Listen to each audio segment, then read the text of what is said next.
वसुदेवसुतं देवं कंसचाणूरमर्दनं देवकी परमानन्दं कृष्णं वन्दे जगद्गुरुं मलनिर्मोचनं पुंसां जलस्नानं दिने दिने सकृद्गीताम्बजिस्नानं సంసారమలమోచనం.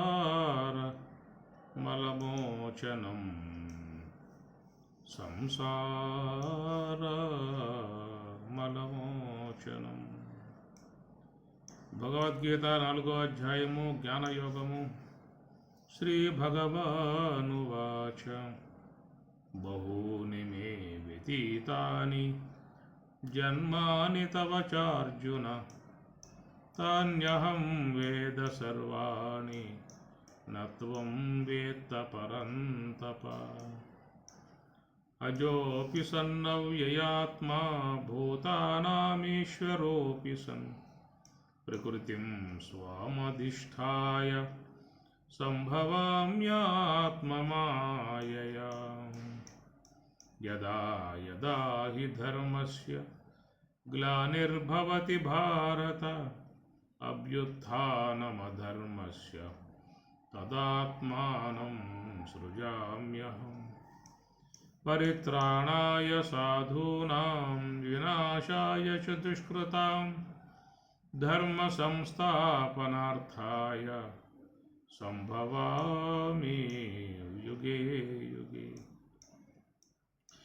జన్మ కర్మ చ మే దివ్యం ఏవం యో వేత్తి తత్వతః త్యక్త్వా దేహం పునర్జన్మ నైతి మామేతి సోర్జున.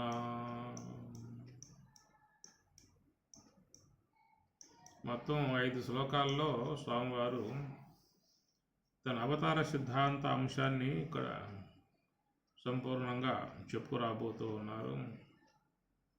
మనం 5వ శ్లోకంలో కొన్ని అంశాలను అధ్యయనం చేస్తూ ఉన్నాము. బహూని జన్మాని వ్యతీతాని తవ మే. తవ నీకు, మే నాకు, బహూని చాలా, జన్మాని జన్మలు, వ్యతీతాని గడుస్తూ ఉన్నాయి అన్నారు. అంటే ఇక ముందు కూడా నాకు జన్మలు ఉన్నాయనే విషయాన్ని గురించి ఆయన చెప్పుకొస్తూ ఉన్నాడు. సంభవామి యుగే యుగే అనే మాటలో రాబోయే కాలంలో కూడా నేను సందర్భాన్ని బట్టి దేహాలు ధరించడానికి సిద్ధంగా ఉన్నానని స్వామి చెప్పుకున్నారు. అయితే మరి మీరు ధరిస్తూ ఉన్నప్పుడు మేము ధరించకుండా ఎందుకు ఉండాలి? కాబట్టి మేము కూడా నీ బాటలోనే ప్రయాణం చేస్తామన్నట్లుగా ఈ జీవులందరూ కూడా ఉన్నారు. అందుచేత అనేక జన్మలు వ్యతీతాన్ని గడుస్తూ ఉన్నాయి, వ్యతీతాన్ని గడిచాయి. ఇక ముందు కూడా గడవబోతాయి. ఈ పూట అయిపోయిందని చెప్పని అంటూ ఏమి లేదు. ఎందుకు? తన విషయం చెప్పాడు కదా, యుగే యుగే సంభవామి. నేను మళ్ళా ఆ సందర్భాలను బట్టి ప్రతి యుగమునందు నేను రావటం ఉంటుంది అని చెప్పనే మాట స్వామి చెప్పారు. అన్నప్పుడు మరి ఈ జీవుల పరిస్థితి ఏమిటి అంటే మేము కూడా తప్పనిసరిగా రావాల్సి ఉన్నది అనే మాట. ఎందుకు రావాల్సి ఉన్నది అనేటువంటి విషయంగా చూసినట్లయితే మరి మేము చేసిన కర్మలు అనేటువంటివన్నీ కూడా ఉన్నాయి కదా, అవి వదిలిపెట్టే అవకాశాలు లేవు మనల్ని. ఎవరు చేసిన కర్మ వారు అనుభవించగా అనేక జన్మలుగా వస్తున్న కర్మలు వాటిని ఏం చేయాలి? ఇప్పుడు ఏం చేయాలి? ఎవరికైనా దానం చేద్దామా?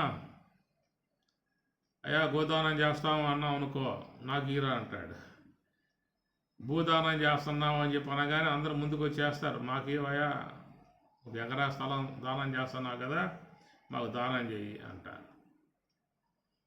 ఇట్లా గోదానం కానీ, భూదానం కానీ, బంగారం దానం కానీ, ఇంకా కన్యాదానం కూడా దీంట్లో చేరున్నది. అందువల్ల ఈ దానాల విషయాలలో అందరూ కూడా ముందుంటారు.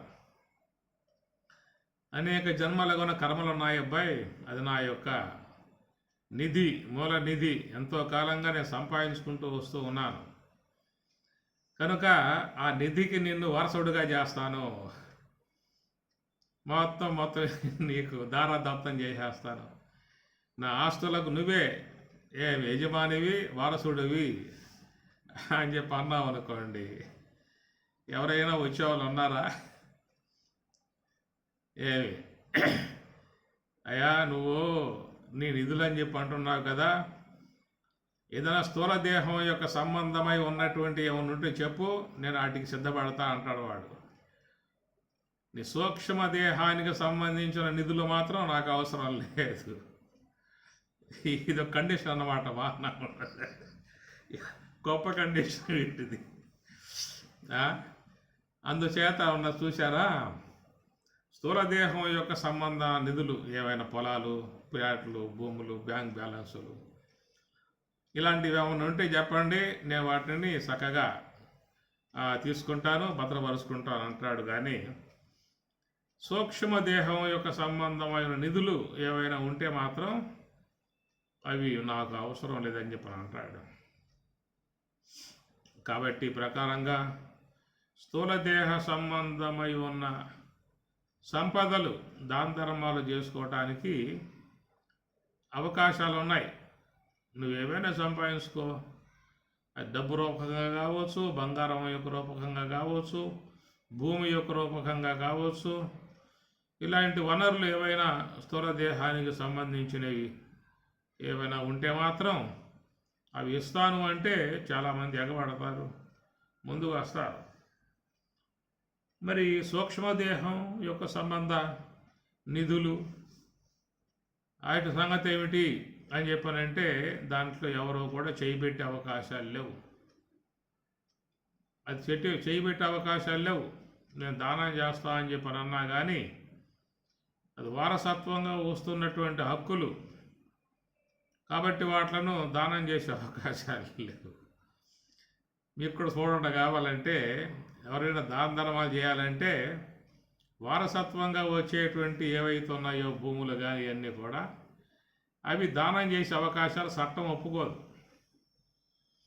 ఒకవేళ ఇవ్వాలంటే ఎంతమంది అయితే ఉన్నారో దాయాదులు కానీ ఇంకా వారస రక్త సంబంధికులు కానీ వాళ్ళందరూ అంగీకరించి మూకుమ్మడిగా సంతకాలు పెట్టేసి ఒకవేళ ఇచ్చే అవకాశాలు ఉంటే ఇవ్వాలి, అంతవరకే అన్నమాట. చాలామంది సన్యాసులకు భక్తులై ఉన్నటువంటి వారు ఆ కాలంలో వాళ్ళకి దానం చేస్తారు. ఆశ్రమం కట్టుకుంటాను అంటే ఏదో ఎకరా 2 ఎకరాలు ఎంతో ఉన్నంతలో దానం చేస్తారు. చేసి చాలా కాలం అయిపోతుంది. ఎందుకంటే అప్పట్లో ఎక్కడో ఊరేలపలు ఉంటాయి. అప్పట్లో ఏంటంటే వేలల్లో ఉంటుంది, 100ల్లో 1000ల్లో ఉంటాయి ఎకరాలు. కనుక ఆనాడు ఎవరు పట్టించుకోరు. ఈ మహానుభావుడు ఏం చేస్తాడంటే దాన్ని డెవలప్ చేసి అనేక బిల్డింగులు కట్టి అనేకటువంటి సౌదాలు కట్టి ఏర్పాటు చేస్తాడు. అప్పటికి 30-40 ఏళ్ళు అయిపోయి ఉంటుంది. ఇక ఆ పాటికి ఆ యొక్క ఆశ్రమం అనేది అంతకుముందు ఊరేపలు ఎక్కడో ఉండే ఆశ్రమం ఊరికి నడిబొడ్డు అయిపోతుంది. అయిపోవటంతో రేట్లు పెరిగిపోయాయి. అది లక్షలు కోట్లకు వెళ్ళిపోతుంది. ఇక అది గమనించి ఆనాడు ఎవరైతే దానం చేశారో ఆ దానం చేసిన వాళ్ళలో ఒకడు వస్తాడు, నేను మనవణ్ణి, ముద్దు మనవణ్ణి, అప్పట్లో మా ముత్తాత దానం చేశాడు నీకు, దాంట్లో మా తండ్రి కూడా మా ముత్తాత కూడా వాటా ఉన్నది, మా ముత్తాతకు వాటా ఉంది, ఇద్దరు పంచుకోలేదు, అందుచేత మీరు దానం చేయటం వల్ల దాంట్లో నాకు కూడా సగం హక్కు ఉందాయా అని చెప్పిన విధానంగా ఈనాడు కోర్టుల్లో పడతా ఉన్నాయి కేసులన్నీ కూడా. కాబట్టి ఆ ప్రకారంగా ఈ స్థూల దేహం యొక్క సంబంధమై ఉన్న సంపదలు ఏవైనా ఉంటే మాత్రం అవి ఎవరైనా దానంగా తీసుకునే విధానంగా ఉన్నట్లయితే దాన్ని దాన విక్రయము అని చెప్పని అంటారు. 2 కలిపి తీసుకోవాలి. దాన విక్రయంగా తీసుకున్నట్లయితే కొంత సమస్యలు ఉండవు. కేవలం దానంగా మాత్రమే తీసుకుంటే మాత్రం ఏదో పూట వాటి సమస్యలు వచ్చి కూర్చుంటాయి. ఇది స్థూలదేహ సంబంధమై ఉన్నటువంటి వనరులు సంపదలు ఏవైతే ఉన్నాయో అవి దానం చేసే విషయంలో ఏదన్నా వారసత్వంగా వచ్చేటువంటి యొక్క ఆస్తులు మాత్రం దానం చేసే అవకాశాలు లేవు. అవి చేయాలంటే అందరూ ఒప్పుకోవాలి. తాను ఏదన్నా జీవితంలో సంపాదించుకుని సొంతం కొనుక్కున్నట్లయితే తాను కొనుక్కున్నటువంటి ఏదైనా భూమి అలాంటివి ఉంటే యథేచ్ఛగా దానం చేసుకోవచ్చు. అది చెల్లుబాటు అవుతాయి దాని విషయంలో మాత్రం. కాబట్టి ప్రకారంగా లోకంలో మరి స్థూలదేహ సంబంధమై ఉన్న వనరులు దాన ధర్మాలు చేసుకోవడానికి అనుకూలాలుగా ఉన్న విధానం అయితే, మరి సూక్ష్మదేహంలో చేరి ఉన్న సంపద దాని విషయం ఏమిట్రా అని చెప్పనంటే అది ఎవరికి కూడా దానం చేసే అవకాశాలు లాంటి విధానాన్ని సర్వేశ్వరుడు అక్కడ మాత్రం పెట్ల. కాబట్టి సూక్ష్మదేహం యొక్క సంబంధమై ఉన్నటువంటి పుణ్యం కావచ్చు, పాపం కావచ్చు, జ్ఞానం కావచ్చు, అవన్నీ కూడా సూక్ష్మదేహంతో పాటే ఉంటాయి. తిరిగి మరలా ఆ సూక్ష్మదేహానికి ఈ పార్థివ దేహాలు స్థూల దేహాలు అనేటువంటివి వస్తాయన్నమాట. ఒకవేళ కనుక స్థూల దేహానికి ఉన్నటువంటి వనరులు ఎట్లా దాన ధర్మాలు చేసుకునే అవకాశాలుగా ఇసులుబాటు ఉన్నదో అట్లా సూక్ష్మదేహం యొక్క సంబంధమై ఉన్నటువంటి సంపదలకు సంస్కారాలు పుణ్యపాప సంస్కారాలు కూడా దాన ధర్మాలుగా ఇచ్చుకునే అవకాశాలు కనుక ఉన్నట్లయితే ఇక ఏముంది చెప్పండి, మొత్తం దానం చేసి వారేస్తాడు, మోక్షానికి వెళ్ళిపోతాడు. వాడు మొత్తం పాత్ర కడుక్కున్నాడు, మొత్తం ఎవడో ముందుకు వస్తాడు, సరేనయ్యా ఏదో నువ్వు జీవితంలో చేశావు, ఆ కర్మ అంతా ప్రాపర్టీ మొత్తం ఇస్తా అని చెప్పి అంటున్నావు కాబట్టి దాంట్లో పుణ్యం ఉంటుంది, పాపం రెండు ఉంటాయి. ఏదో నా పాటలు నేను పడతాను, ఆ మొత్తం నాకు దానం చేసే అనే విధానంగా కూడా తీసుకునే వాళ్ళు ముందుకు వస్తారు. వాళ్ళు ఉంటారు కొంతమంది. అట్లాగే దానం చేశారనుకోండి పుణ్యపాపాలు మొత్తం కూడా ఇక వాటికి లేవు కాబట్టి ఇక మళ్ళీ పుట్టే వ్యవస్థ అనేది ఉండదు. ఎప్పుడైతే పుట్టే వ్యవస్థ పోయిందో ఇక వాడి జ్ఞానం ఏం అవసరం లేదు. యమ నియమ ఆసన ప్రాణాయామ ప్రత్యాహార ధారణ ధ్యానం సమాధులు ఇవన్నీ ఏం అవసరం లేదు. ఎందుకు కర్మరాహిత్యం అయిపోయింది కదా, దానం చేశాడు కదా. కాబట్టి వాడికి మోక్షం వెళ్ళిపోయే పరిస్థితి ఏర్పడుతుంది. కాబట్టి ప్రకారంగా మనకున్నటువంటి రెండు శరీరాలు అవయవాత్మికమై ఉన్నటువంటి శరీరం ఒకటి, అట్లనే ఇంద్రియాత్మికమై ఉన్నటువంటి శరీరం ఒకటి. అవయవాత్మికమై ఉన్న శరీరాన్ని స్థూలదేహము అని పేరు పెట్టారు. తర్వాత మరి ఇంద్రియాత్మికమై ఉన్నటువంటి దేహానికి సూక్ష్మదేహం అనే పేరు పెట్టారు. ఈ రెండింటికి కూడా మరి సంపదలు అనేవి ఏర్పడుతూ ఉన్నాయి. ఏర్పడ్డ విధానములో మరి ఆ సూక్ష్మదేహము యొక్క సంబంధమై ఉన్న సంపద మాత్రం ఎవరూ కూడా దానం ఇచ్చే అవకాశం లేదు, ఎవడో కూడా పుచ్చుకునే అవకాశాలు కూడా లేవు అన్నారు. మరి ఎవరికి కూడా ఇచ్చే అవకాశాలు పుచ్చుకునే అవకాశాలు లేకపోతే వాళ్ళు ఎవరో కూడా ముందుకు రాకపోతే పరమేశ్వర నువ్వు ఉన్నావు కదంటాయా, విశ్వంభరుడివి విశ్వేశ్వరుడివి సమస్త నియామకుడు అయినటువంటి నీకే దానం చేసేస్తాను, ఎవరికో ఎందుకు, అనేక జన్మలుగా వస్తున్నటువంటి నా యొక్క ప్రాపర్టీ అంతా కూడా స్వామివారు నీకే దానం చేసేస్తాను అని చెప్పనేదిగా చెప్పినట్లయితే మరి భగవంతుడు కూడా ఈ విషయంలో ఆయన ఒప్పుకోవటం లేదు. ఆయన తప్పుకున్నాడు, ఒప్పుకోవటం లేదు. నాదత్తే కస్యచిత్ పాపం నచైవ సుకృతం విభు అజ్ఞానేన ఆవృతం జ్ఞానం తేన ముహ్యంతి జంతవ.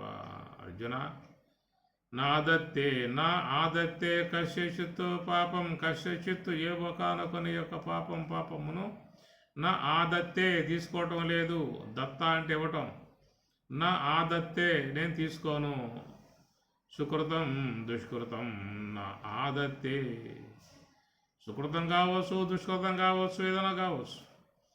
కనుక సూక్ష్మదేహ పరిధిలో ఉన్నటువంటి వాటిలో నేను కూడా చేయబెట్టే అవకాశం లేదు, ఎవరు చేయబెట్టే అవకాశాలు లేవు. అందుచేత ఇక్కడ మరి ఆ సూక్ష్మ దేహములో చేరి ఉన్నటువంటి ఆ సంస్కారాలు వదిలిపెట్టి పోవటానికి అవకాశాలు లేవు. ఇది మనకు చెప్పేటువంటి విషయం. శాస్త్రకారులు అందరూ కూడా గమనించుకోవాల్సిన అంశం ఇది. కాబట్టి మరి ఈ ప్రకారంగా దాంట్లో ఉన్నాయి ఏవి కూడా ఎవరికి కూడా ఇచ్చే అవకాశము, ఎవరు కూడా పుచ్చుకునే అవకాశాలు లాంటి లేవనేటువంటి విషయం రూఢవుతున్నది ఇక్కడ. అందువల్ల మనం సూక్ష్మదేహమునందు పెట్టేటువంటి యొక్క వాటి విషయంలో మనం జాగ్రత్తలు తీసుకోవాల్సి ఉంటుంది. ఏమి అజ్ఞానంతో, మూర్ఖత్వంతో, ఎవడి మాటలో లెక్క చేయక, శాస్త్ర మర్యాదను పాటించకుండా, ఇష్టానుసారముగా, ఇష్టం వచ్చినట్లుగా, ఎడాపెడా అనేక విధాయకాలుగా ఈ దోషకార్యాలు, పాపకార్యాలు, దుష్టకార్యాలు ఇవి చేసుకుంటూ పోయే విధానాలుగా ఉన్నప్పుడు తత్సంబంధమై ఉన్న సంస్కారాలు సూక్ష్మదేహంలో చేరిపోయే పరిస్థితులు ఉన్నాయి. సూక్ష్మదేహంలో పడ్డటువంటివి ఒక పట్టాన విడిచిపెట్టి వదిలిపెట్టి అవి పోయేటువంటివి కావు. తత్కారణంగానే బహూని జన్మాని వ్యతీతాని. దీని కారణం ఏంటంటే ఇది బహూని జన్మాని వ్యతీతాని. ఇక్కడ బహూని జన్మాని వ్యతీతాని అనే మాట కృష్ణ పరమాత్మల వారు కూడా తన మీద అది ఆరోపితం చేసుకున్నాడు. మే నాకు తవా నీకు అని రెండు పదాలు అక్కడ వాడాడు. మే నాకు తవా నీకు బహూని జన్మాని వ్యతీతాని. నాకు గడుస్తూ ఉన్నాయి, నీకు గడుస్తూ ఉన్నాయి అనే విషయముగా స్వామివారు జన్మల విషయంలో ఒక సామరస్యంగా ఒక మాట చెప్పినప్పటికీ కూడా దాంట్లో అంతర్గతంగా చూస్తే కొంత తేడాలు ఉన్నాయి. ఎందుకంటే ఈయన గారు చెబుతూ ఉన్నాడు, నేను వస్తున్నాను అంటే అది నా ఇష్టానుసారంగా రావటం అవుతుంది. నేను కర్మ చేత లాగబడటం లేదు, కర్మకు బద్ధుడై రావటం లేదు, కర్మకు వశుడై అసత్రుడునై నేను వస్తున్న విధానం కాదు. కనుక వచ్చేటువంటి యొక్క విషయంలో నాకు ఒక స్వేచ్ఛ ఉన్నది, నాకు వెసులుబాటు ఉన్నది. కనుక నేనుగా రావాలనుకుంటే వస్తాను, వద్దనుకుంటే నాకు ఇలాంటి విధానం లేదు. కాబట్టి బహుని జన్మ అనే మాటలో భగవంతుడు తన విషయంగా తాను చెప్పేశాడు. అది ఆయనకు ఒక స్వేచ్ఛా విధానంగా ఉన్నది, తన యొక్క అధీనములో చేరి ఉన్నది, తన ఇష్టానుగుణ్యంగా వచ్చే విధానమే కానీ అది కర్మకు బద్ధులై వస్తున్న అంశముగా పరమాత్మ తన విషయంగా మాత్రం క్లారిటీగా ఆయన చెప్పుకొస్తూ ఉన్నాడు. ఇక మన విషయంగా మనం చెప్పాల్సి వస్తే మన దగ్గర ఏముంది ఆధారాలు? ఏమి లేవు. ఏమి లోన ఉన్న పడ్డ సూక్ష్మదేహంలో పడ్డ సంస్కారాలు అవి బాగా అంటుకుపోయి ఉన్నాయి కాబట్టి అవి తప్పనిసరిగా లాక్కొచ్చి విశ్వంలో పడేసే విధానాలుగా ఉన్నాయి. అందువల్ల ఇక్కడ జన్మలు అనే విషయాన్ని పరమాత్మ ప్రస్తావిస్తూ బహూని జన్మాని, బహూని అనేక జన్మలు అన్నారు. మరి అనేక జన్మలు అన్నప్పుడు మరి మానవ దేహాలే వస్తూ ఉంటాయా? మానవ దేహాలే వస్తూ ఉంటాయా? కాబట్టి మానవ దేహములే వచ్చే విధానంగా ఉన్నా మాకు కొంతవరకు సంతృప్తికరమే. ఎందుకంటే ఇంతవరకు మానవ దేహం గల పార్థివ దేహాన్ని పొంది జీవిస్తూ ఉన్నాం కాబట్టి దీంట్లో ఉన్న సౌకర్యాలు చాలా చక్కగా ఉన్నాయి. మానవ దేహాన్ని పొంది ఉన్నటువంటి ప్రాణికి ఈ విశ్వంలో కొన్ని సౌకర్యాలు ఉన్నాయి. పుట్టుకతోనే శ్రీమంతుడుగా పుట్టినట్లయితే ఇంకా మంచిది. వానికి వెసులుబాట్లన్నీ కూడా చక్కటి సదుపాయాలన్నీ కూడా పుట్టుకతోనే వచ్చేసిన విధానం ఉంటుంది. చాలామంది పేదరికంలో పుట్టి ఆ తర్వాత కష్టపడి సంపాదించుకునేటువంటి వాళ్ళు కూడా లోకంలో ఉన్నారు. పేదరికంగా పుట్టినటువంటి వాళ్ళై తర్వాత కాలంలో వాళ్ళు కష్టపడి చాలా నేర్పుతో, ఓర్పుతో, ఎంతో ప్లాన్ ప్రకారంగా ఎదిగి ఎంతో కోటీశ్వరులుగా అయిపోయినటువంటి వాళ్ళు ఉన్నారు. అలాగా ఎవరైతే అవుతూ ఉన్నారో అలాంటి అతని యొక్క వంశంలో రాబోయే కాలంలో జనించిన వారికి ఆ సుఖాలు లభించే అవకాశాలు ఉంటాయి. వీడికి మాత్రం ఏమి ఉండవు. ఎందువల్లంటే దారిద్ర్యంతో సంబంధం బట్టి పుట్టాడు కాబట్టి అనేక కష్టాలతో ఎదిగాడు, పైసా కూడదీశాడు, వృధాగా పనివ్వకుండా ఒడిసి పెట్టుకున్నాడు. కనుక ఆ ప్రకారంగా ఏదో బ్యాంకుల్లో వడ్డీ ఎక్కువ వచ్చే బ్యాంకుల్లో లేకపోతే ఆ చక్కెర వడ్డీలుగా తిప్పో ఏదో రూపకంగా వనరులు బాగా సమకూర్చే విధానాలుగా చాలా కుటుంబీకులు ఉన్నారు ఈనాడు. వాళ్ళు కష్టపడతారు కానీ వాళ్ళు తినరు. తింటే అది మిగిలే అవకాశాలు ఉండవు కదా. అందులో నోరు కట్టుకుని పొట్ట ముడేసి మరి ఆ కుటుంబం ఇద్దరు కూడా తన పిల్లల కోసంగా రాబోయే కాలం తన యొక్క వారసుల కోసంగా తాము తినక కష్టపడి కూడదీసి అనేక బ్యాంకుల్లో వేసి వాళ్ళని బాగా చదివించి ఉన్నత స్థాయిలోకి తీసుకువచ్చి ఆ ప్రకారంగా వాళ్ళు మరి తన పుత్రులకు చక్కటి జీవన విధానం కలగజేస్తూ ఉన్నారు. కాబట్టి వాళ్ళు పుట్టుకతోనే శ్రీమంతులుగా పుట్టి సుఖపడే అవకాశాలు కొంతమందికి లోకంలో ఉన్నాయి.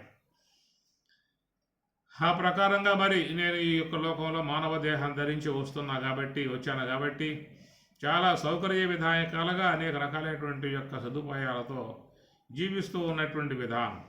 నాతోటి ఏ జీవులైతే ప్రాణులు ఉన్నాయో అవన్నీ కూడా చాలా కష్టపడుతూ ఉన్నాయి, దుఃఖపడుతూ ఉన్నాయి, బాధపడుతూ ఉన్నాయి. తన కళ్ళ ముందు ఎన్నో జీవులు ఉన్నాయి, మానవేతర జీవులు ఎన్నో ఉన్నాయి. అవి చూస్తూ ఉంటే ఎంత కష్టాలకు గురవుతున్నాయో, బాధలకు గురవుతున్నాయో మనం గమనించవచ్చు. ఒక పశువు కానీ, శునకం కానీ, గార్ధబం కానీ, ఇతర ప్రాణులు కానీ సరైనటువంటి వసతులు లేక చెట్ల కింద తలదాచుకుంటూ, వానకు తడుస్తూ, ఎండకు ఎండుతూ, చలికి వణుకుతూ, నిరంతరంగా ప్రాణ భయంతో ప్రాణాలు గుప్పిట్లో పెట్టుకుని ఎప్పుడు ఏ ప్రాణి పొచ్చి పైన పడుతుందో, చంపేస్తుందో, తినేస్తుందో అనేటువంటి భయాలతో భద్రత లేనటువంటి విధాయకాలుగా జీవిస్తున్నటువంటి ఒక ప్రాణికోటి మన కళ్ళ ముందు మెదులుతూ ఉన్నాయి. అందువల్ల ఈ విధముగా ఉన్నటువంటి ప్రాణికోటి సముదాయ విధానాలలో చాలామంది శాస్త్రకారులు ఈ విధముగా పరిశోధన చేశారు. వాళ్ళ భావాలనే మన ముందు ఆవిష్కరింపజేశారు. కొంతమంది చెప్పే మాట ఏంటంటే, ఈ లోకంలో మరి ఏ యొక్క జీవుడైతే ఉన్నాడో ఆ జీవుడు ఏ దేహాన్ని ధరిస్తూ ఉన్నాడో అట్టి వానికి ఆ దేహమే వస్తుంది తప్ప మరొక దేహాలు అనేవి రావు. మానవ దేహం ధరించినటువంటి వాళ్ళకు మానవ దేహాలే వస్తాయి. పశుదేహంలో ధరించే జీవులకు పశుదేహాలే వస్తాయి. పక్షిదేహంలో ధరించిన జీవులకు పక్షిదేహాలే వస్తాయి. ఇట్లాగా లోకంలో పరమాత్మ విధాయకాలలో కనుక ఈ ప్రాణులకు ఒక నియంత్రణ అనేది ఏర్పాటు చేశాడు.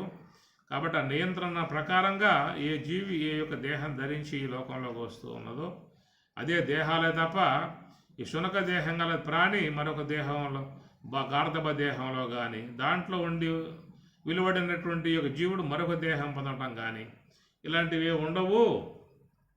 కాబట్టి ఏ ప్రాణి ఏ యొక్క దేహానికి అలవాటుపడిందో ఆ సంస్కారముతో అదే దేహాలు ధరించుకుంటూ పోతాయి అనే మాటలు కొంతమంది సిద్ధాంతకారులు చెప్పుకొస్తూ ఉన్నారు. దాని ఉదాహరణ కూడా ఏంటంటే, మనం భూమిలో ఒక చింత గింజ పెట్టండి, దాని నుంచి చింత చెట్టే వస్తుంది, చింత మొక్కే వస్తుంది. అట్లనే యాప గింజ పెట్టండి, దానివల్ల యాప గింజ సంబంధ మొక్కలే వస్తూ ఉంటాయి. మామిడి గింజ పెట్టావు అంటే మామిడి యొక్క సంబంధ మొక్కలే వస్తాయి. కాబట్టి ఆ ప్రకారంగా విశ్వంలో ఏ ఏ జీవులైతే ఉన్న గార్ధబ దేహం కలిగి ఉన్న జీవులకు దేహం పోతే గార్ధబ దేహమే వస్తుంది.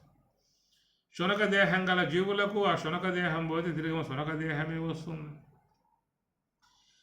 ఇతర మృగములు అనేబడేటువంటి వాటిలో కూడా మృగదేహాలు పోతే తిరిగి మరలా వాటికి అట్లాంటి మృగ సంబంధ దేహాలే వస్తాయి అనేటువంటి ఒక రీజన్ వాళ్ళు మాట్లాడుతూ ఉన్నారు. ఎందుకంటే భూమిలో పెట్టినటువంటి గింజ దాని నుంచి ఆ చెట్టు యొక్క సంబంధ ఆకారమే వచ్చేస్తున్నట్లుగా ఈ విషయంలో ప్రాణులు కూడా ఏ ఏ దేహాలు విసర్జిస్తూ ఉన్నాయో తిరిగి మరలా ఆ దేహాలే అవి పొందుతూ ఉన్నాయి అనేటువంటి మాటగా ఈనాడు చెప్పుకొస్తున్న కొన్ని సిద్ధాంతాలు ఉన్నాయి. వాటిని ఆమోదించి అంగీకరించి నడుస్తున్నటువంటి వారు చాలామంది అవి ప్రకారంగా ఉన్నారు. ఒకవేళ అలాంటి ఆ సిద్ధాంతమే గనక విశ్వంలో జరుగుతూ గనక ఉండి ఉన్నట్లయితే, ఆ విషయమే వాస్తవమై ఉండి ఉన్నట్లయితే లోకంలో ఏ యొక్క మానవులుగా ఉన్నారో వాళ్ళందరూ కూడా సంతోషించడానికి యోగ్యమై ఉన్నటువంటి అంశమే ఇది.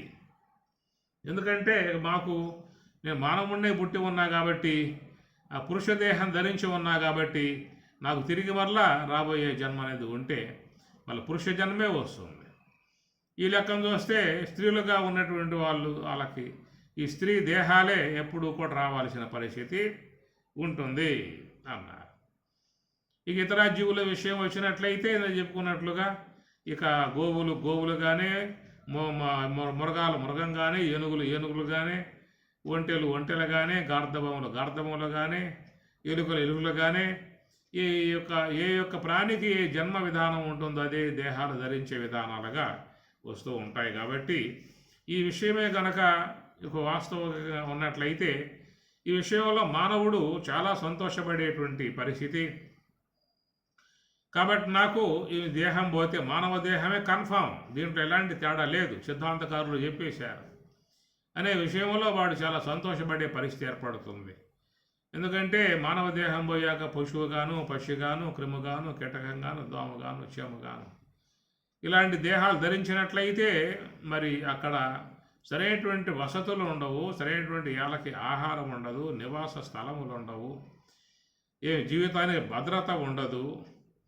ఈ ప్రకారంగా మరొక ప్రాణికి ఆహారం అయిపోయి బాధింపబడే ఉంటాయి అనేటువంటి ఒక బాధాకరమై ఉన్నటువంటి ఒక విషయం వాడికి మనసుకు బాధ కలిగే అవకాశాలు ఉంటాయి.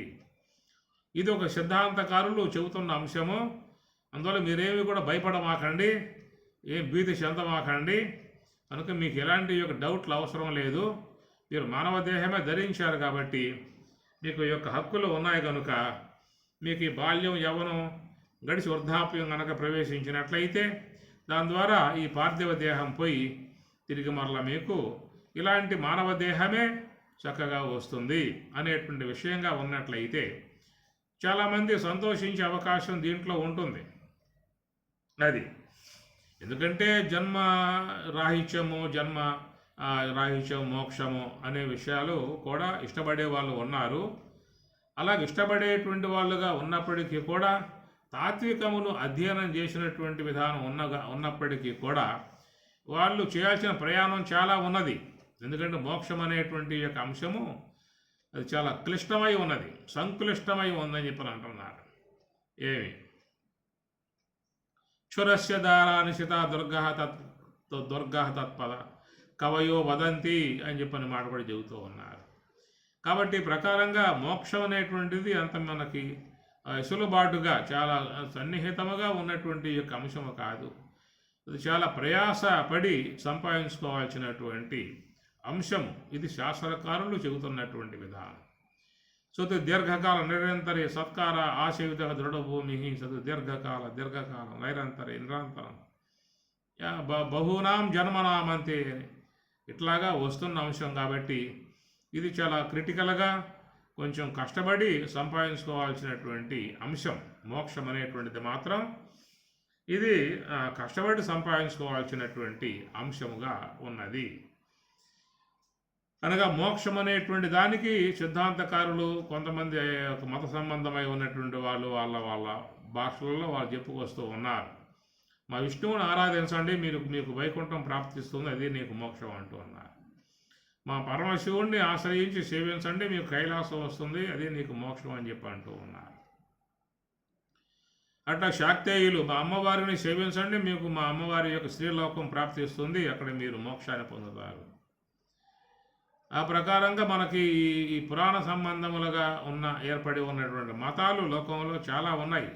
వైష్ణవమని, బౌద్ధమని, జైనమని, శాక్తేయమని, గాణాపత్యము, సౌరవము, ఇట్లా అనేక రకాలైనటువంటి యొక్క సాంప్రదాయాలు లోకంలో ఉన్నాయి.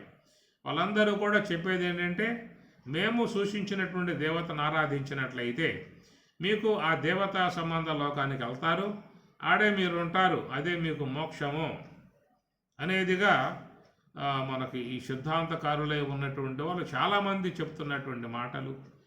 వాటిని అనుసరించే చాలామంది నడుస్తూ ఉన్నారు. ఎందుకని చెప్పనంటే ఈ అనుకరించేటువంటి వారికి పూర్ణముగా ఏది కూడా సమాచారం వాళ్ళకి చేరిన విధానాలు కావు.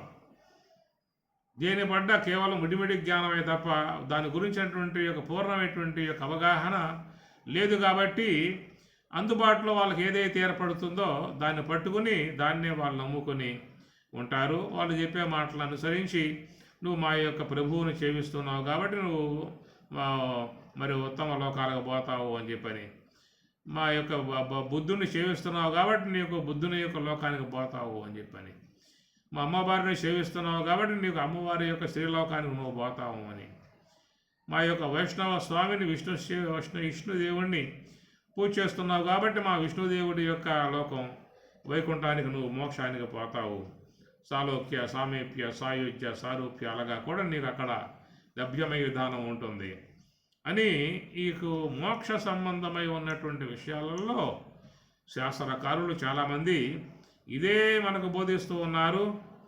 ఆ యొక్క భావాలతోనే 100% ఉన్నారు. ఈనాడు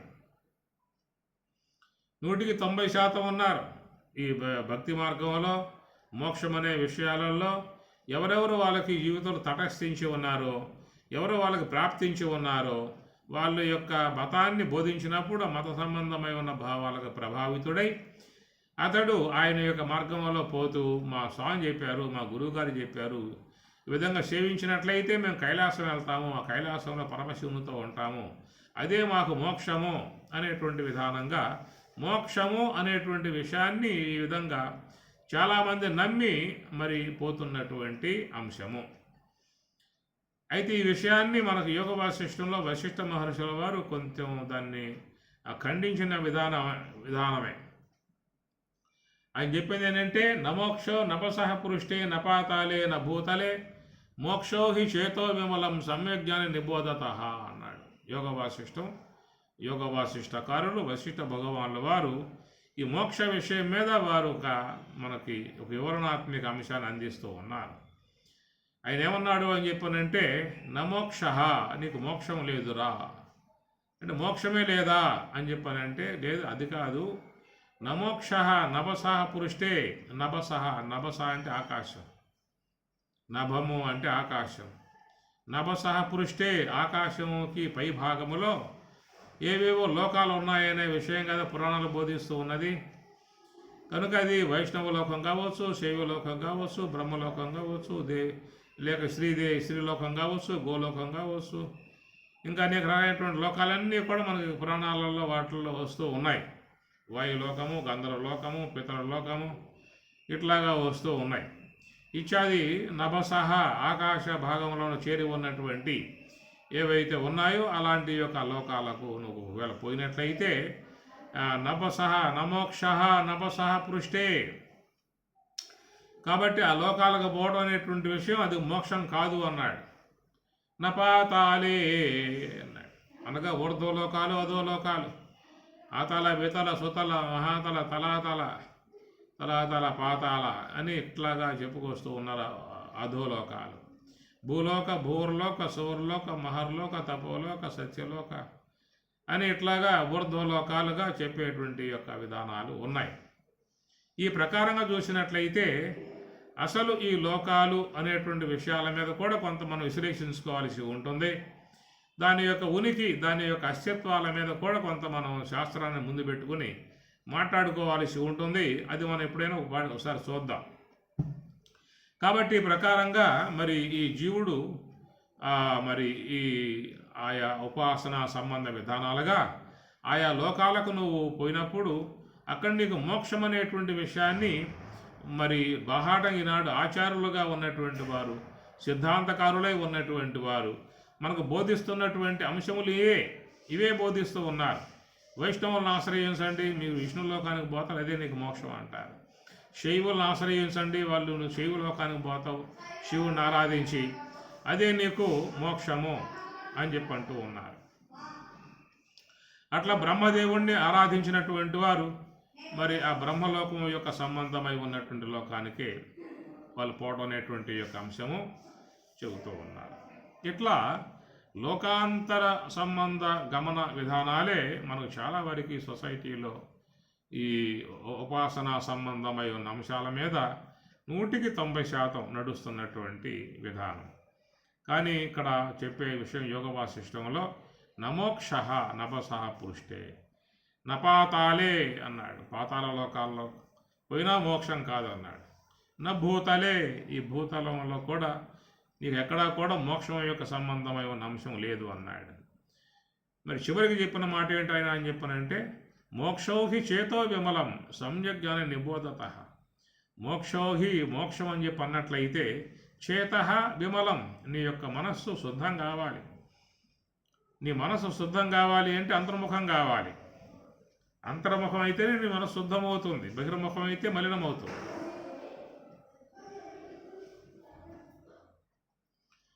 మోక్షోహి చేతో విమలం సమ్య నిబోధత, ఇది మనకు చెప్పేటువంటి యొక్క మాట. కాబట్టి మోక్షము అనబడేటువంటి యొక్క అంశం చూసినట్లయితే ఉపనిషత్తుల ప్రకారంగా నివృత్తి మార్గంలో ప్రయాణం చేసి కర్మవాసనలు నశింపజేసుకుని అజ్ఞానాన్ని పోగొట్టుకుని జ్ఞానాగ్ని ద్వారా కర్మవాసన నశింపజేసుకునేటువంటి వారికి మాత్రమే మోక్షం అనే విషయముగా భగవద్గీత బోధిస్తున్నది, ఉపనిషత్తులు బోధిస్తూ ఉన్నాయి. కాబట్టి ఆ ప్రకారముగా ఈ మోక్ష సంబంధమై ఉన్నటువంటి యొక్క అంశంలో ప్రవేశించాలని చెప్పనంటే అక్కడ యమ నియమ ఆసన ప్రాణాయామ ప్రత్యాహార ధారణ ధ్యాన సమాధులు అనబడే అష్టాంగ ప్రక్రియ దాన్ని శీలించి నివృత్తి మార్గాలుగా ప్రయాణం చేయాల్సి ఉంటుంది. భగవద్గీతలో మీకు చాలా వరకు ఇదే అంశాన్ని స్వామివారు మనకి బోధిస్తున్నటువంటి విషయాలు. ఇంద్రియాన్ని పరాన్యాహు ఇంద్రియేభ్య పరం మనః మనసస్తు పరాబుద్ధి యో బుద్ధే పరతస్తు సహా ఏవం బుద్ధే పరం బుద్ధ్వా సమస్తభ్యాత్మానం ఆత్మనః అని చెప్పన్నారు. విషయముల కంటే ఇంద్రియాలు పైన ఉన్నాయి, ఇంద్రియాల కంటే మనసు పైన ఉన్నది, మనసు కంటే పైన బుద్ధి ఉన్నది, ఆ బుద్ధి కంటే పైన యో బుద్ధే పరతస్తు సహా ఆ బుద్ధి కూడా అతీతముగా ఉన్నటువంటి యొక్క స్వరూపం సహా ఆ బ్రహ్మము అంటాడు. కనుక బ్రహ్మమును చేరుకోవాలంటే ఇవన్నీ దాటుకుంటూ ప్రయాణం చేసుకోక తప్పదు. ఇది నివృత్తి మార్గ సంబంధమై ఉన్నటువంటి అంశము. కాబట్టి ప్రకారంగా మరి లోకంలో ఈ ప్రాణులు అనబడేటువంటివన్నీ కూడా అనేక జన్మ పరంపరలకు లోబడి ఉన్నటువంటి పరిస్థితి కనపడుతూ ఉన్నది. ఈ కనపడేటువంటి యొక్క కోణములో మనం చెప్పుకున్నట్లుగా ఒక సిద్ధాంతకారులు మరి మానవ దేహం పోతే మానవ దేహమే వస్తుంది, పశుదేహం పోతే పశుదేహమే వస్తుంది, మృగాలకు మృగదేహాలే వస్తాయి, పక్షులకు ఆ పక్షి దేహాలే వస్తాయి తప్ప వేరే వేరే దేహాలు రావు అనేటువంటి సిద్ధాంతాలు లోకంలో బోధిస్తూ ఉంటే అవి కూడా అందరూ ఆలకించి అదే వాస్తవం అనే విషయంగా కూడా ప్రయాణం చేస్తున్న అంశం ఉన్నది. కానీ అదే గనక జరిగినట్లయితే, అదే గనక వాస్తవమై ఉండి ఉన్నట్లయితే మానవ దేహం ధరించి ఉన్నటువంటి వాళ్ళు చాలామంది సంతోషపడేటువంటి యొక్క అంశమే. ఎందుకంటే ఒకవేళ నాకు మానవ దేహం పోతే ఏ పశువుగాను పక్షిగాను క్రిమిగాను కీటకంగాను దోమగాను చీమగాను పుడతా అని చెప్పి అంటూ ఉన్నారు. అది నాకు చాలా భయానకమై ఉన్నటువంటి విషయమై ఉన్నది. కానీ వీళ్ళు మాత్రం అలాంటివేవి కాదు, నీకు ఈ మానవ దేహం పోతే మానవ దేహమే వస్తుందని చెప్పనే ఈ విధంగా చెబుతున్నారు. కాబట్టి నాకు ఈ సిద్ధాంతం బాగా ఉన్నది అనేటువంటిదిగా కూడా వాడు సంతోషించే అవకాశం ఉంటుంది. ఎందుకంటే జన్మ సిద్ధాంత అంశం వచ్చింది. బహూని జన్మాని వ్యతీతాని అనేటువంటి యొక్క మాటకాడ మాట్లాడుకుంటూ ఉన్నాము. కాబట్టి ప్రకారముగా మరి ఆ సిద్ధాంతకారులు ఆ విధంగా చెబుతూ ఉన్నారు. అయితే మూల సిద్ధాంతాలు మనకు ఏవైతే భగవద్గీత ఉపనిషత్తులు ఇలాంటివి ఉన్నాయో అవన్నీ కూడా మరి ఏం చెబుతూ ఉన్నాయి, అవేం చెబుతూ ఉన్నాయి అనే మాట చూసినట్లయితే ఈ యొక్క జీవుడు దేహమును చెలిబడిన తర్వాత అట్టి ఆ జీవునికి కర్మానుగుణ్యముగా ఆయా దేహాలు ప్రాప్తించే విధానం ఉంటుంది తప్ప మానవ దేహం పోతే మానవ దేహమే వచ్చేటువంటి యొక్క అంశంగా మాత్రం అవి చెప్పటం లేదు. అది కాబట్టి ప్రకారంగా మరి ఈ యొక్క మానవ దేహం అనబడేటువంటి దాంట్లో ఉన్నప్పుడు వాడు సంపాదించుకునేటువంటి ఏ కర్మ అయితే ఉన్నదో ఆ కర్మ విశేషాలను బట్టి ఎవరైనా బాగా పుణ్యాలు బాగా కలిగి మంచి సుకృతములు కలిగి మంచి జ్ఞానం కలిగి సంస్కారం కలిగి ఉన్న వాళ్ళైతే సాత్విక సంబంధమైన సంస్కారం బాగా శేషించి ఉన్నట్లయితే అలాంటి వాళ్ళకి ఏదన్నా మానవ దేహం లాంటిది లభించే అవకాశం ఉంటుందేమో. కానీ ఇతర కర్మలు కలిగి ఉన్నటువంటి జీవులు మాత్రం మరి ఈ దేహం మానవ దేహం పోయిన తర్వాత వేరే వేరే దేహాలలో పడటమే జరుగుతుందనే మాటలు మీకు భగవద్గీతలోనూ వస్తున్నాయి, ఉపనిషత్తుల్లో కూడా వస్తూ ఉన్నాయి. భగవద్గీతలో అయితే ఆసురీం యోనిం ఆపన్న మూఢ జన్మని జన్మని జన్మని జన్మని జన్మని ఆసురీం యోనిం ఆపన్న ఆసురీ సంబంధమై ఉన్న యోనులు అనగా పశుపక్షాది క్రిమికీటకాల సంబంధమై ఉన్నటువంటి దేహాలలోకి పోయి పడటం అవుతుంది అనే మాట భగవద్గీతలో చెబుతున్నటువంటి.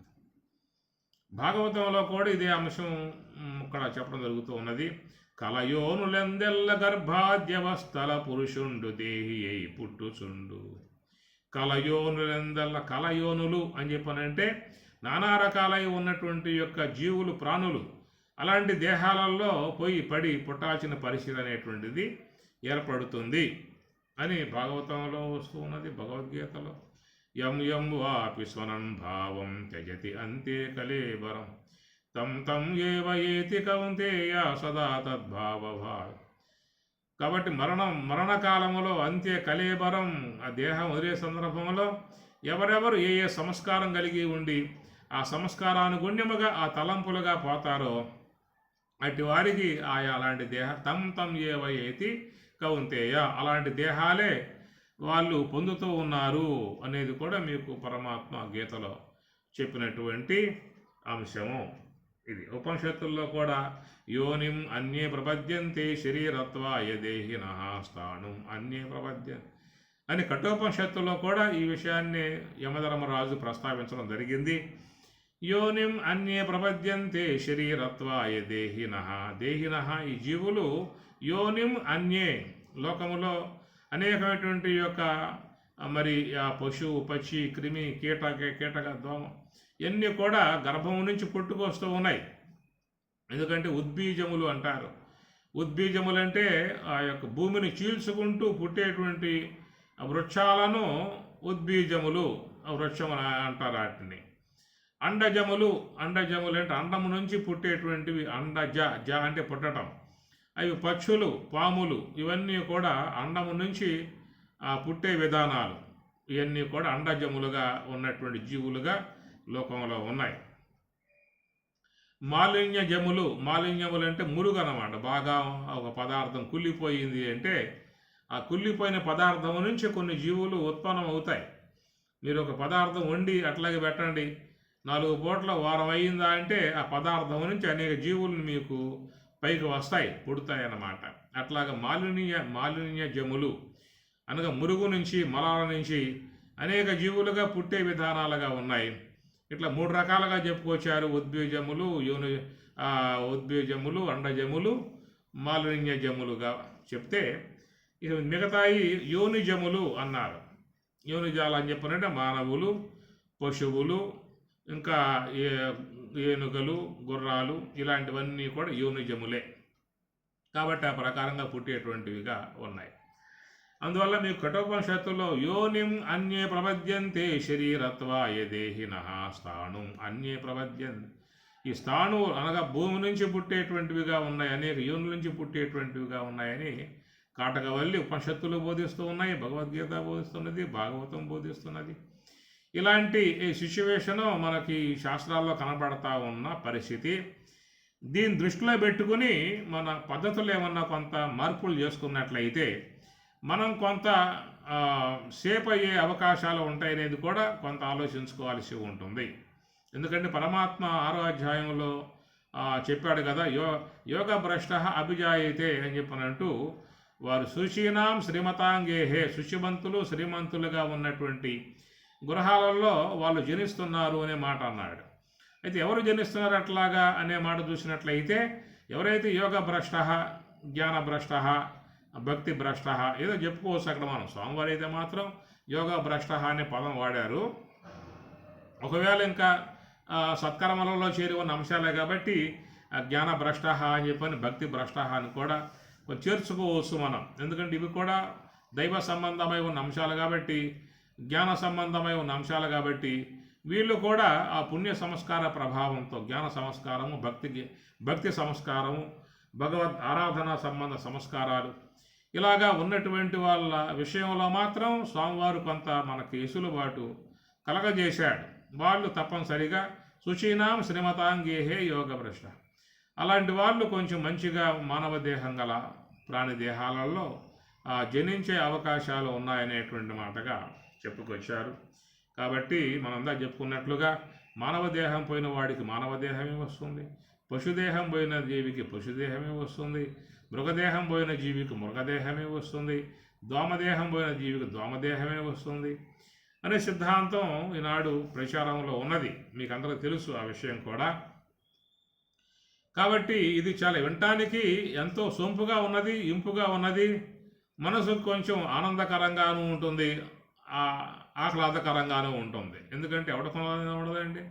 ఎందుకంటే మోక్షం అనే విషయం చూద్దామంటే కొంచెం చాలా ప్రయాసతో చేరి ఉన్న అంశం, ఇప్పుడల్లా మనకు అందుబాటుగా ఉన్న అంశం కాదు. మరి జన్మల బహుని జన్మాని వ్యతీతాని, అనేక జన్మలు ఎత్తాల్సి ఉంటుందనే మాటకు స్వామి చెబుతూ ఉన్నాడు. ఇలాగా చెప్పే విషయంగా ఉన్నప్పుడు కేవలం నీకు మానవ దేహం తప్ప వేరే దేహం రాదు అని చెప్పిన విషయంగా గనక కొంత అలాంటి విషయం చెప్పినప్పుడు చక్కగా వాళ్ళకి ఏంటంటే మనసుకి సంతోషం కలగజేసేటువంటి యొక్క అంశమే. ఎందుకంటే ఒకవేళ మనకు మానవ జన్మ వచ్చినా కానీ మానవులుగానే పుడతాము. ఎందుకంటే మానవ దేహం అనే దాంట్లో కొంత నీకు సదుపాయాలు ఉన్నాయి, మంచిగా ఏర్పాటు ఇల్లు కట్టుకోవచ్చు, కారు కొనుక్కోవచ్చు, ఏసీ పెట్టుకోవచ్చు, ఏదన్నా భద్రత అలాంటి ఏర్పాటు చేసుకోవచ్చు, గురకాన పెట్టుకోవచ్చు, ఇంకా పోలీస్ స్టేషన్లు ఉన్నాయి, కోర్టులు ఉన్నాయి, అన్యాయం జరిగితే ఏదైనా బాధింపబడితే వాళ్ళతో చెప్పుకొని కొంత న్యాయం పొందవచ్చు. కనుక ఇట్లాంటి కొంచెం నీ జీవితం కొంచెం దీర్ఘకాలికంగా సాగటానికి శాస్త్రం చెప్పినట్లుగా శతమానం భవతు శతాయుహు అని చెప్పి అన్నారు కదా. 100 ఏళ్ల కాల పర్యంతం నువ్వు ఆరోగ్యంగా మంచిగా చూసుకున్నట్లయితే, మంచి సాత్విక ఆహారం భుజిస్తూ చక్కగా మంచి సాత్విక పానీయాలు సేవిస్తూ ఆరోగ్యం మంచిగా చూసుకున్నట్లయితే స్వామి చెప్పినట్లుగా 100 ఏళ్ల కాలం పాటు జీవించడానికి అవకాశాలుగా నీకు అన్ని భద్రతల మధ్యలో నువ్వు జీవించడానికి యోగ్యంగా ఉన్నది. నీ గృహంలో నీవు ఉంటావు, అన్ని ఏర్పాట్లు చేసుకునే ఉంటావు, 2 పూట్ల భోజనం చేసుకుంటూ ఉంటావు, మంచిగా భక్తి చేసుకుంటూ ఉంటావు, హాయిగా ఉండే అవకాశం ఉంటుంది. అలాంటిది కాకుండా వేరే దేహాలలో పడి ఉన్నట్లయితే వాడు సరైనటువంటి యొక్క వసతులు లేక, నివాస యోగ్యం లేక, భద్రత లేక, ప్రాణాల రక్షణ లేక, ఏ ప్రాణులు ఏ పూట పైన పడతాయో సంపాసన భయంతో ఉనికిపోయే పరిస్థితులు ఉన్నాయి. ఇన్న నడ్ రోడ్డు మీద అనేక జీవులను వధిస్తూ ఉన్నా కానీ ప్రభుత్వం పట్టించుకుంటుంది ఏమన్నా? ఏమి మేకలు కానీ, గొర్రెలు కానీ, కోళ్ళు కానీ, ఇతర జీవులు కానీ నడు రోడ్డు మీద నిలువున కోసి చంపేస్తూ ఉన్నా కానీ ప్రభుత్వం కూడా ఏమి దాని గురించి పట్టించుకోవడం లేదు. కనుక ఇతర దేహాలలో పడ్డట్లయితే అలాంటి అభద్రత కలిగి ఉన్నటువంటి యొక్క అంశాలలో చేరి ఉండే అవకాశం ఏర్పడుతుంది. కాబట్టి ఈ మానవ దేహమే కాకుండా మానవేతర దేహాలు కూడా వచ్చే పరిస్థితులు మనకి ఈ శాస్త్రం యొక్క విషయంలో చెప్పటం జరుగుతూ ఉన్నది. దాని నిదర్శనంగా ఉన్న అంశం మీరు భాగవతంలో చూడవచ్చు. జడభరతుడు ఆయన తపస్సు చేసుకుంటూ ఏదో ధ్యానం చేసుకుంటూ ఒంటరిగా ఏకాంతంగా అరణ్యాలలో ఉంటూ ఉన్నటువంటి యొక్క వ్యక్తి ఏదో కించిత్ పొరపాటు చేశాడు, మోహాలకు గురయ్యాడు. మోహాలకు గురి కావడం వల్ల చివరికి అంత్యావస్థలో ఆయన గారు మరి ఆ యొక్క ప్రాణి యొక్క నామాన్ని స్మరిస్తూ దేహం సాలించడం వల్ల ఆయన కూడా తిరిగి ఆ లేడి దేహాన్ని పొందాల్సిన పరిస్థితి ఏర్పడినట్లుగా భాగవతం చెబుతున్నటువంటి పరిస్థితి. కాబట్టి ప్రకారముగా మరి ఈ పుట్టుకలు అనేటువంటి యొక్క అంశముగా బహుని జన్మ అని వ్యతీతాన్ని గడుస్తూ ఉన్నాయి, గడిచి వచ్చాయి, గడవబోతాయి, ఇవన్నీ ఉన్నాయి. అందువల్ల ఈ జన్మల యొక్క విధానములో మరి మనకి మనం ఆశించే విధానముగా, మనం కోరుకునే విధానం, మన ఇష్టమై ఉన్న విధానముగా, భద్రత కలిగి ఉన్న విధానముగా, సౌకర్యములు కలిగి ఉన్న విధానముగా, అది పురుష దేహము కావచ్చు, స్త్రీ దేహం కావచ్చు, ఎవరైనా కానీ కాక వాళ్ళిద్దరికీ కూడా ఒక చక్కటి ఒక భద్రతా అంశాలు చేరి ఉన్నటువంటి విధానం. అలాంటిది కాకుండా వేరే దేహాలలో పడ్డట్లయితే మరి అలాంటి పరిస్థితులు చాలా దారుణంగా ఉండే విధానాలుగా కనబడుతూ ఉన్నటువంటి విధానము. చూడండి, ఏ భగవంతుడైతే తాను మరి నాకు తవ నీకు బహుని జన్మని వ్యతీతాని గడిచాయి అనేటువంటి విధానంగా చెప్పే మాటలో మరి ఆ సర్వేశ్వరుడుగా ఉన్నటువంటి ఆయన జన్మ విధానం, ఆయన యొక్క ప్రత్యేకతలు రాబోయే శ్లోకాలలో ఆయన చెప్పబోతాడు. అవి మనం అధ్యయనం చేసుకుందాము. కాబట్టి ఇక్కడ మరి నాకు నీకు అనేక దేహాలు గడుస్తున్నాయనే మాట చెప్పినప్పుడు ఆ విధంగా చూసినట్లయితే మరి సర్వేశ్వరుడు కూడా మరి ఆయన మత్స్యావతారం అన్నారు, కూర్మావతారం అన్నారు, వరాహావతారం అన్నారు. ఈ విధంగా మరి ఆయన కూడా మానవేతర దేహాలు ధరించినట్లు కనబడతా ఉంది కదా. అయితే ఆయన యొక్క అవసరాలు ఆయనకు ఉన్నాయనుకోండి అక్కడ, అయినా కానీ మానవేతర దేహాలు పొందినటువంటి యొక్క అంశముగా కనబడుతూ ఉన్నాయి ఆయనకి. అంతటి సర్వేశ్వరుడికే మరి మత్స్యావతారం అని, కూర్మావతారం అని, వరాహావతారం అని ఈ విధముగా శోకరావతారము, మత్స్యావతారాలుగా మానవేతర దేహాలు పొందే విధానంగా ఆయనకే ఉన్నప్పుడు ఇంత కర్మరాశిలో మునిగి ఉన్నవాడు, ఇంత అజ్ఞానాన్ని మూటగట్టుకుని ఉన్నటువంటి వాడు, అవిద్యాదులకు బాగా వశమై ఉన్నవాడు, ఇంద్రియాలకు లోబడి ఉన్నవాడు, ఇక వీడి పరిస్థితి ఏమిటి చెప్పండి ఇక్కడ. కాబట్టి ఈ ప్రకారంగా ఆయన మరి మత్స్య అవతారముగా, కూర్మ అవతారముగా, వరాహ అవతారం ఇవన్నీ కూడా ఎత్తి ఎత్తి ఎత్తి ఎత్తి ఎత్తి చివరికి మరి ఒక చక్కటి సుందరమూర్తి ఉన్నటువంటి, సుకుమారుడై ఉన్నటువంటి రాముడుగా, కృష్ణుడుగా, లీలా మనుషు విగ్రహాలుగా మానవ దేహాలు అనేటువంటి ధరించినట్లు, అట్లాగా ఈ లోకంలో మరి ఈ మా జీవులుగా ఉన్నటువంటి వాళ్ళ విషయంగా చూసినట్లయితే ఇక వీళ్ళు కూడా ఈ మత్స్యావతారాలు, కూర్మావతారాలు, వరాహావతారాలు, గార్ధవావతారాలు, క్షేమావతారాలు, దోమావతారాలు, ఈ ప్రకారంగా స్వామివారికి అయితే 2, 3 చెప్పుకొచ్చారు. ఇక్కడ వీటి విషయం చూసినట్లయితే 83,99,999 రకాలు కలిగినటువంటి ప్రాణులు ఎదురుగా ఉన్నాయి. అవన్నీ కూడా రారా రారా రారా అని చెప్పనే విధానంగా పిలుస్తూ ఉన్నాయి. ఎందుకంటే వాడికి అనుగుణ్యంగానే వీడి కర్మ కూడా సంపాదించుకున్నాడు. వాళ్ళను కొట్టి, వీళ్ళను కొట్టి, బాధించి, వేధించి, హింసించి, ఇదేక లేచిన కాడి నుంచి మానవుడి నాడు ఆలోచిస్తున్నటువంటి విధానం అంతా చూస్తే ఎంత దారుణంగా ఉంటూ ఉన్నాయో, ఎంత ఘోరంగా ఉంటూ ఉన్నాయి. వాడి ఆలోచనలన్నీ కూడా చాలా ఘోరాతి ఘోరంగా ఉంటా ఉన్నాయి. మన సినిమాలు చూస్తే అర్థమవుతుంది. లేదా గృహాలలో ఈ అమ్మగారులు చూసే నాటికలు చూడండి. ఆ నాటికల్లో కూడా కక్షలు, కార్పణ్యాలు, వైషమ్యాలు, విద్వేషాలు, కుట్రపూరితాలు, నానా రకాలై ఉన్న ఏ ఒక్క సీరియల్ కూడా నీకు ఈ లేకుండా లేవుగా. కక్ష, ప్రతీకారం, వైరం, విద్వేషం, కుతంత్రత, కుట్రలు, ఇవి వీటితోనే నీకు అరగంట ఉంటే సీరియల్ మొత్తం సాగేది వీటితోనే. ఈ మొత్తం పక్కన పెట్టి తీయమని చెప్పానంటే వాడు సీరియల్ ఒకవేళ చూడరేమో చూసేవాళ్ళు కూడా. అట్లయిపోయింది పరిస్థితి.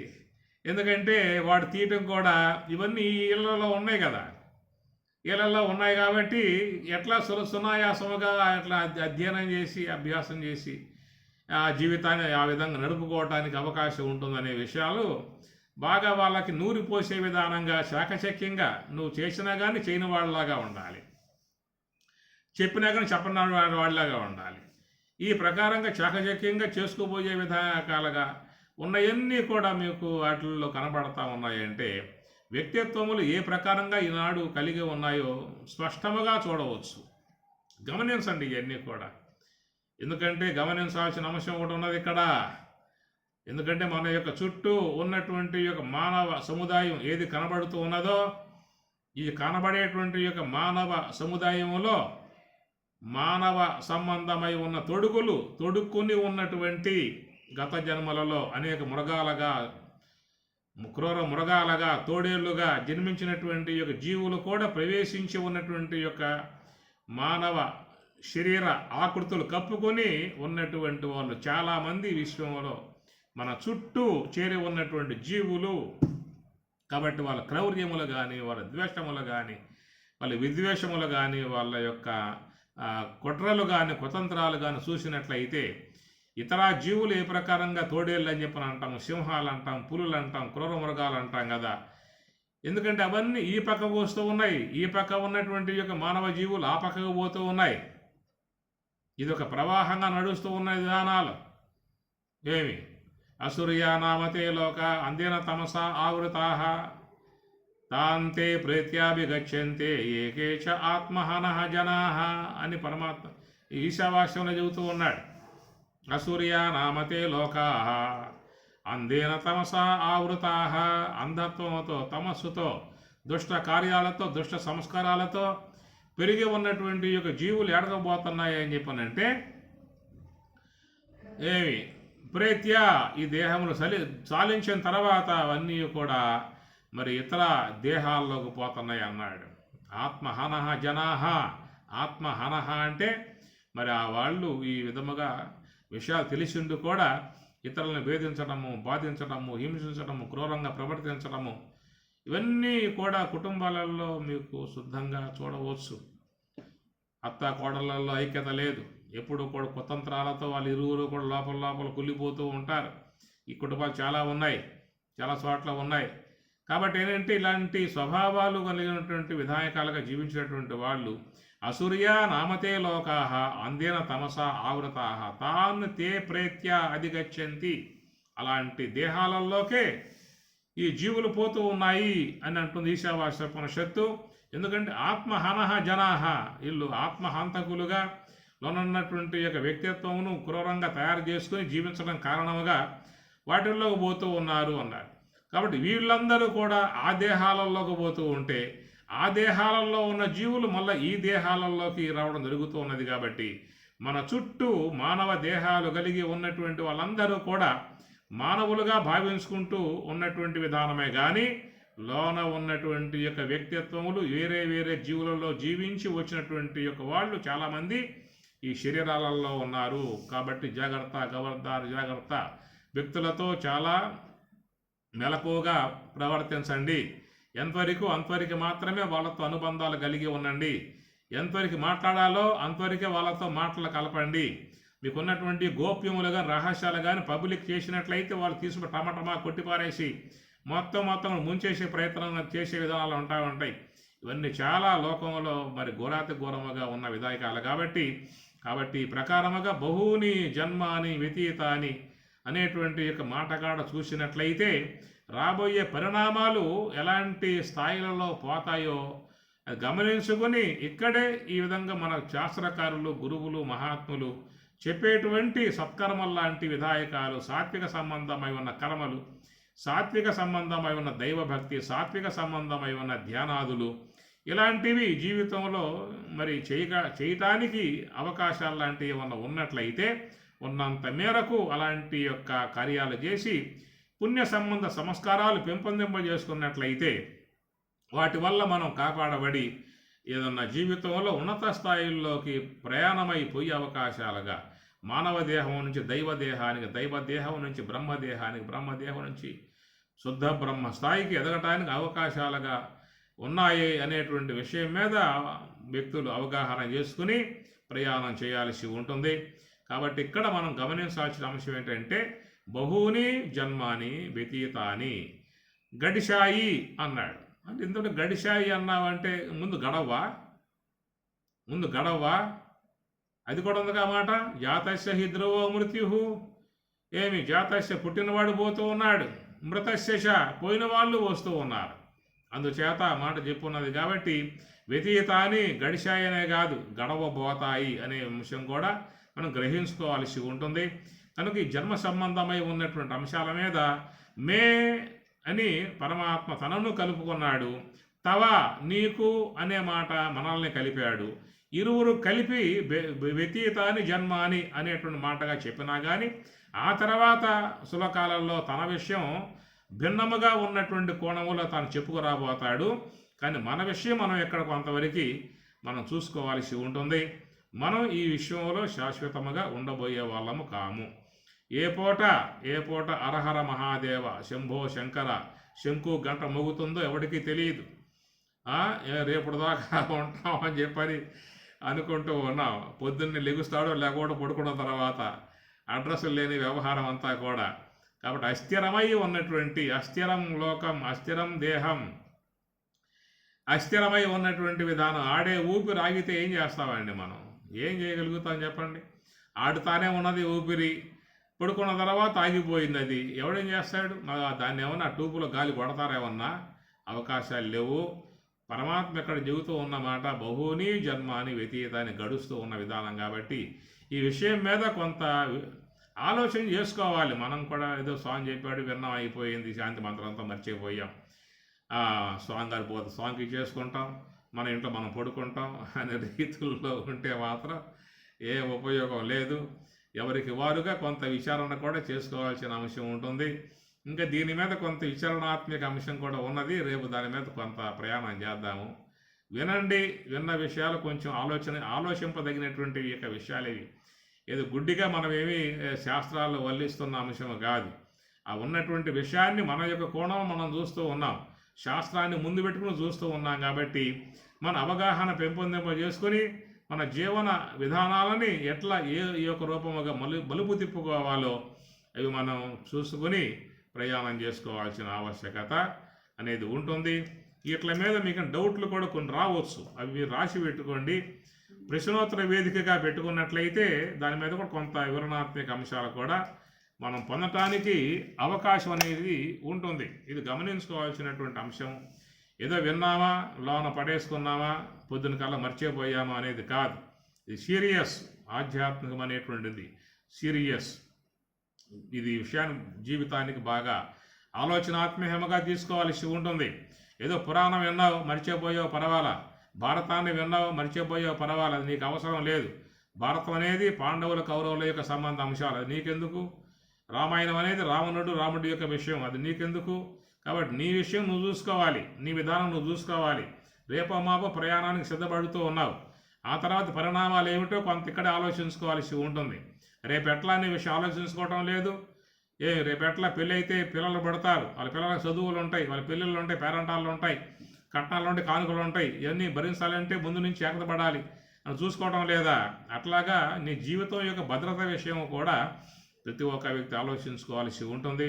ఏ మార్గంలో ప్రయాణం చేస్తే మా జీవిత భద్రత కలుగుతుందో చూసుకోవాల్సి ఉంటుంది. కనుక అటు మోక్షము ఇటు జన్మ యొక్క ఈ జీవుడి యొక్క ఉద్ధారక విషయాల మీద అవగాహన చేసుకుని ప్రయాణం కొనసాగించుకోవాల్సి ఉంటుంది. ఓం సహనా భవతు సహనౌ భునక్తు సహ వీర్యం కరవావహై తేజస్వినావధీతమస్తు మా విద్విషావహై. ఓం శాంతి శాంతి శాంతి. హరి ఓం తత్సతు. శ్రీ గురుభ్యో నమః. హరి ఓం.